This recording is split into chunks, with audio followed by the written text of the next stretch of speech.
Welcome to the Joyous Kingdom. I'm just going to spitball here. I just got off the podcast with Betty, the founder of DeadFellaz. If you haven't seen that podcast, by the way, there were so many mic drops in that podcast. I can't even count how many. Like that woman is a you should watch that episode. It was fantastic. And I just wanted to talk about in this video today. By the way, if you didn't click the like button, subscribe to the channel, join the kingdom, follow me on Twitter, all the things.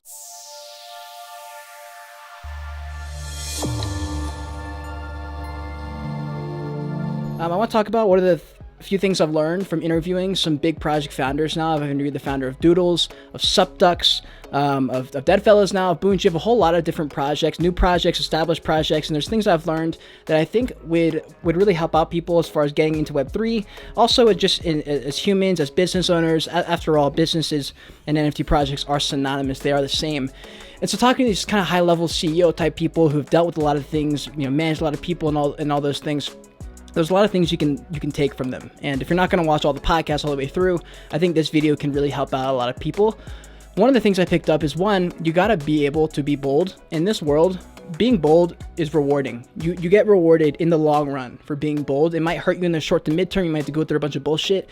But in the long run, being bold is really, really good for you, for your soul, for your career, for your self-esteem. Another thing I picked up is that self-esteem is big and is built. Self-esteem is not just had for most people. Most people earn that through testing themselves, realizing they survived and it wasn't that bad. The worst that could happen a lot of times is not as bad as you think, and very rarely does everything go wrong. Every single thing that could go wrong usually doesn't happen. Another thing I picked up is being empathetic. Empathetic is going to be the most important thing. Gary Vee always talks about it, but being a project founder, being anyone in charge of other people, leading, being a leader, empathy is so important. You're going to have people who aren't showing up 100%. Sometimes you got to be willing to be empathetic. They might have had something messed up happen at home. They might have something personal going on. You got to be empathetic toward that. Another thing I picked up is that these founders of projects are just fucking humans. They're just people. A lot of them are our age. Like, there's a lot of people who are in their 20s, 30s, 40s. And I know a lot of people who watch my channel. A lot of my demographic is anywhere from 16 to like 40. A big majority of them. There's also obviously there's people older and there's people younger.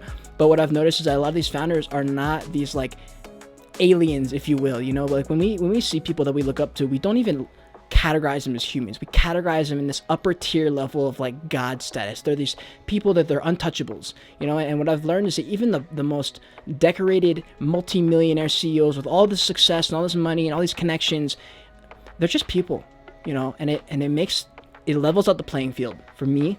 And for me to be able to bring those podcasts to you and for you to listen and realize and know that I'm just a normal kid. I'm a 23-year-old dude, and I'm talking to these multi-millionaire, these like highly decorated people who've done these crazy things that a lot of people want to do, including myself.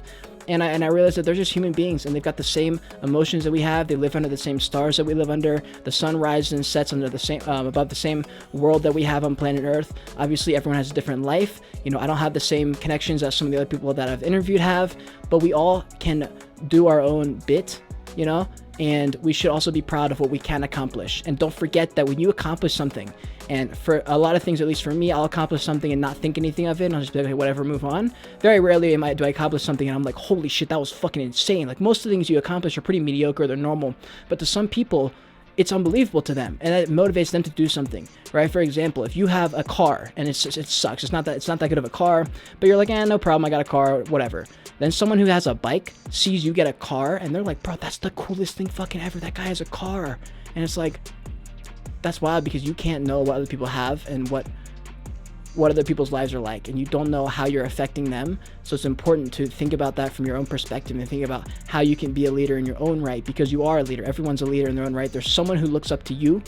I look up to someone who doesn't even know I look up to them. Another thing I noticed about the founders is that they're very pragmatic, they're very realistic, while also having their head in the clouds. They have their head in the clouds to be able to accomplish and innovate, but then their head is also under the clouds, realistic, because they understand that there's logistics that also have to happen. You can't have one without the other. You can't be totally pragmatic and realistic and accomplish anything incredible, because you're not going to be able to think broadly enough and innovatively enough. So you have to have some of both. You got to have people on the team who are very creative but don't really think about the logistics. You have to have people who are very good at logistics who aren't that creative. That way you can kind of mesh them together. And the founder and the creator and the person in charge of everything has got to be able to have his hands in all the little different buckets and be able to empathize with everybody and somehow make that into a seamless, well-oiled machine. Another thing I've learned after interviewing all these founders and CEO people is that if you can build your own brand and build your own credibility and focus on credibility in this space, and work on the connections more than anything else. Anything else, money, fame, ego, whatever. If you can work on the credibility,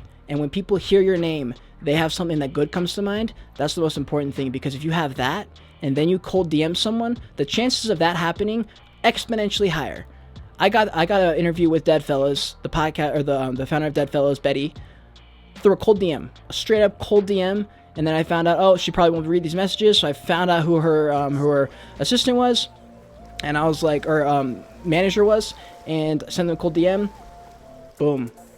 It was that easy, right? It was literally that easy. I've also reached out to people through just like tagging them on Twitter or mutual friends, stuff like that. So that's where credibility really, really helps you. So for people who are in projects, you know, or they have their own personal brand and they want to reach out to someone, the best way to actually make that connection happen is to work on yourself or work on your project, to where there's something that your project or yourself has that is very unique and very dope. And then you reach out and say, it would be an equal opportunity here for both of us to collaborate, rather than them doing you a favor. If they're doing you a favor, they are not going to collaborate with you. There's a million different people in my inbox right now, in my DMs, I haven't opened, or I've read them, but I haven't opened them because they aren't doing anything. Why? What could I possibly, this isn't a fair trade here, or even remotely close to a trade. I'm putting out 20, 30 pieces of content a day. They're putting out one. You know, it's not the same. So build your own shit up and then worry about the rest later. They will reach out back to you if they feel that you're doing something and they can respect that. And that's how you make that shit happen. So anyways, let's bring this video to a close. I can't even speak anymore. I literally just finished that recording with Betty. But like this video if you learned something, if you enjoyed yourself or something. Subscribe to the channel. Follow me on Twitter, Discord. Get your 5 free stocks using my Webull link. It's a crypto and stocks trading platform made easy. If you want to see more of me right now, click one of these boxes on the other side of me. Until next time, continue on your voyage. Continue to learn and be grateful you're alive watching this video.